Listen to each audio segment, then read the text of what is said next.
Hello, my name's Mandy and this is my channel Make It Sew. So today I am part of the vloggers tour for the Sew Upcycle 24 challenge, and I'm really pleased to be part of this because I did try to take part last year in the actual challenge and I failed miserably. So I do have that particular project in this pile I'm going to show you in a bit. So just a little bit about the challenge. It's run by Karen from So Little Time and Becky from Notes in the Sewing Room, and this is the third year that the challenge has run.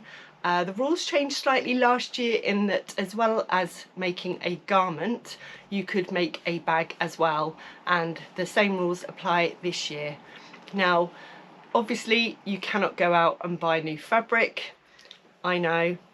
Unfortunately not, it's not classed as upcycling then, but you can use any other item, whether you have it in your household already or if you buy it from a charity shop. If you haven't got anything, it's just about repurposing something that otherwise might end up on landfill. So I have a few items to show you and then I'll show you what exactly I'm hoping to make.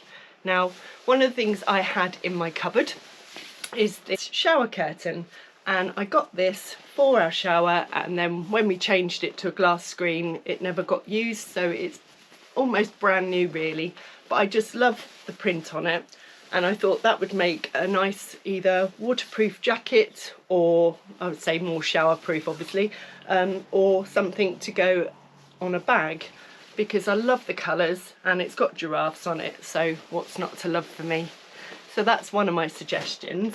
I will show you more of these, but I had these in my wardrobe, and when I first started sewing I found duvets were a really good source to make toiles out of, because you can get some really good duvets, whether they're what you've had from your airing cupboard or if you bought them from a charity shop or someone's given you them. Like in this case, this one was given to me. I made pyjamas, and I also made one of my first ever dresses with a zip.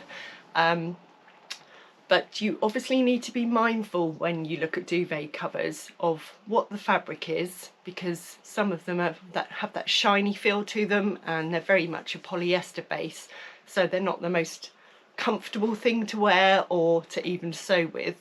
A lot have cotton, 100% cotton, but you also have to be mindful obviously that you don't have different patterns on each side, because I have been caught out before when I was making something for one of my children that the top bit didn't have enough fabric in it, and of course the bit underneath was a different one.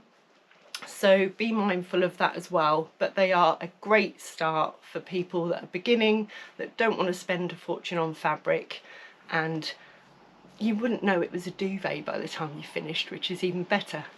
So this is another thing I bought a while ago from a charity shop, and there's no guessing why I bought it. It's got giraffes on it, and it is a skirt, it's a wraparound skirt, but it's not the style I would normally wear. So it is almost in one of those precious fabric categories, because obviously I don't want to cut it out unless I can find something perfect for it. But I am thinking of making some form of culottes, because I do think I could use all of that giraffe print in it. So that is another option for me. And last year this is the one I was going to do. I had this duvet that a friend had given me. Both my husband and my children are Star Wars fans, so this has got all Star Wars print on it, although it's quite big on one side. But I really wanted to make one of these shirts, which is the New Look 6197 for my husband, and he's still waiting, so this could be an option for this year as well. I don't really have any tablecloths. I do tend to go to duvets, and the duvet that I've got for my main make for this challenge, it came into my possession by a slight accident, because I ordered a single duvet with a pumpkin print on it, and when it arrived it was not a pumpkin print and it was not a single duvet, and it was actually a super king size duvet. Now for what it cost me, it wasn't worth taking it back, so I held on to it. And of course, now the challenge is here, it gives me a good excuse to use it, because I wouldn't necessarily want to put white coloured duvets on my bedding. It's not worth it in this household. My husband works in construction and we have pets, so they're not very practical. But I'll show you the picture I took of the duvet beforehand, and if I can find another picture showing a bit better view of it, I will put it on. But it's massive. It's 100% cotton, and it's actually brushed cotton. So of course, straight away, with how autumn weather is, I thought that would be great to make myself a nightwear item out of it and see how many things I can make. So I'm going to try and hold it up for you, but you might lose me underneath it. So it's this colour on one side. So that is what I would love to make my pyjamas out of. And then the other side of it, it's quite heavy obviously being Super King, is this white coloured one. And if I do have enough fabric, I'm hoping to make a dressing gown and other bits as well. So the pattern I have chosen to try and make with it is the Ellie & Mac woven pyjamas.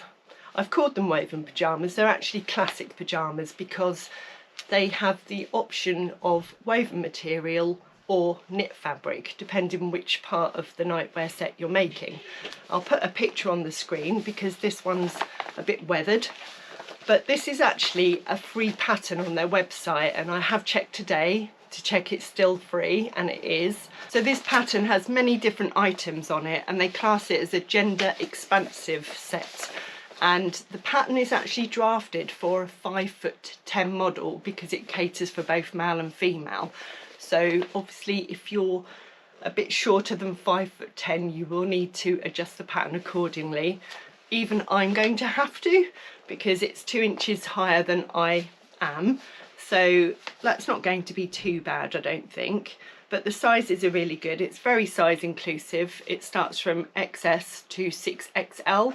So for a free pattern, I think that's a really great one to try. So a free pattern and duvet cover makes it very sustainable. So I'm really excited about making this. They even come with these really nice shiny buttons. So I'm going to try and use every single piece of this fabric.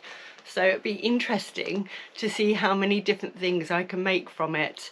I've got 2 pillows as well, which I'm thinking of using for the long sleeves so that I don't take much out of the main duvet. And I've written the size down. It's 2.60 meters by 2.20 meters. So I've got 2 lots of that. So I think the classic pyjamas that I want to make for the top and bottom are 3 meters. So if I use the pillows for the sleeves, I'm still going to hopefully have some leftovers. I'm not sure if I'll get the robe out of it, but I definitely know I'll get a sleep mask and a few other goodies. So that is what I'm going to try and do. So for the challenge, make sure that you reveal your garment on the 31st of October on Instagram, and you need to use the hashtag SewUpcycle24, and also tag in Becky at Notes from the Sewing Room and Karen from Sew Little Time. I will put it all on the screen for you so you don't have to worry about writing that down very quickly, but hopefully you'll know the rules already after seeing Karen and Becky's videos. So I hope you enjoyed seeing what I'm hoping to make, and I will be revealing all on the 31st of October, and I really would love to see what you're planning to make as well and see what you reveal on the same day. Tomorrow is the lovely Sam from Frugalissima's turn on the Vloggers Tour, so make sure you tune in to see her video and what she's up to too, because I will be. So take care, and I will see you again soon. Bye!